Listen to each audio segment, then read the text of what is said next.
மாட்டினது தப்பி வேடங்கிட்ட சிக்க மான் மாதிரி உன் வீட்லயா நான் இருக்கேன்? அட பாவி, என் மாமாவையே விட்டு என்னை கடத்தி வர சொல்லிருக்கியே, உனக்கு என்ன தைரியம்? என்ன அந்த ஆள் உன் மாமாவா?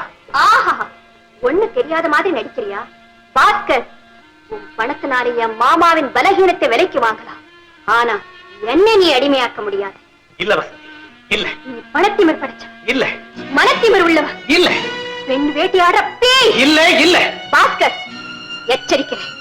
நான் நீரு பூத்த நெருப்பு, நெருங்கினே உன்னை சுட்டு பொசுக்கிடுவேன். சீதையை சிறையெடுத்த ராவணனுடைய கதி என்னாச்சுன்னு உனக்கு தெரியுமா? நான் ராவணன் இல்ல, பாஞ்சாலியை காப்பாத்தின கண்ணனா கருதி. நான் சொல்றது கேளு, என்ன நம்பு வசந்தி. வசந்தி, என்ன அடிக்க உனக்கு உரிமை உண்டு, ஆனா காலம் தவறி உன் கை என் கண்ணத்துல படுது. வசந்தி, உன்னை கல்யாணம் செஞ்சுக்க முயற்சி செய்த பழைய பாஸ்கர் என்னைக்கோ செத்து போயிட்டான். இப்ப நீ பாக்குறது புது பாஸ்கர். வசந்தி, பணத்தினாலேயோ பலாத்காரத்தினாலேயோ ஒரு பெண்ணை பணிய வைக்க முடியாதுங்கிறத நான் நல்லா புரிஞ்சுக்கிட்டேன்.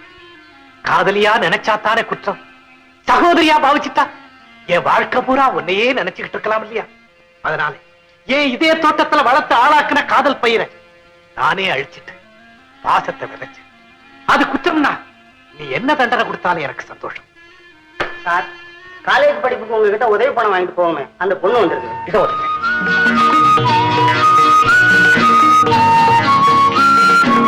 இந்தம்மா. ரொம்ப நன்றிங்க. நீ எனக்கு நன்றி சொல்லி பிரயோஜனம் இல்லம்மா. நல்லா படிச்சு முதல் வகுப்புல பாஸ் பண்ணி நான் உனக்கு நன்றி சொல்லும்படியா நடந்து. வசந்தி, உன்கிட்ட ஒண்ணு சொல்ல மறந்துட்டனே. நீ வேலை பார்க்க போற காலேஜுக்கு நான் தான் சேர்ந்தேன். அப்படியா? தெரிஞ்சிருந்தா அப்ளிகேஷனே போட்டிருக்க மாட்டீல்ல. உன்னை பத்தி கேள்விப்பட்டு உனக்கு வேலை கொடுக்கணுங்கிறதுக்காகவே நான் தான் அப்படி ஒரு விளம்பரத்தை போட சொன்னேன். ஐயா, வசந்தி! ஆமா வசந்தி. சாரு, வசந்தி, நீ எப்படி இருக்க? நல்லா இருக்கேன். நீ எப்படி இருக்க? ஏதோ இருக்க. வசந்தி, உன்னை பத்தி நாங்க பேசாத நாளே கிடையாது. அப்படியா? ஆமா வசந்தி, 3 நாளைக்கு ஒரு தடவையாவது உன்னை பத்தி, ஒரு நாளைக்கு 3 தடவையாவது உன்னை பத்தி நினைச்சு பேசிக்கிட்டே இருப்போம். வசந்தி, நீங்க எப்படி திடீர்னு? அது வந்து இல்ல, பாஸ்கர் சேர்மனா இருக்காரு அந்த காலேஜ்ல. நான் தமிழ் ப்ரொஃபஸரா ஒர்க் பண்றேன். ஐயோ, எனக்கு தெரியவே தெரியாது. எனக்கும் தெரியாது.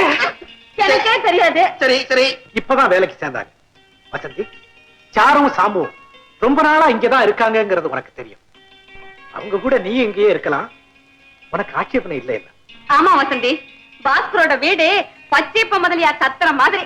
ஓசி சோறு, உதவி பணம், இலவச திருமணம், இதுக்கெல்லாம் இந்த தேவஸ்தானத்தை தேடிதான் எல்லாருமே வராங்க.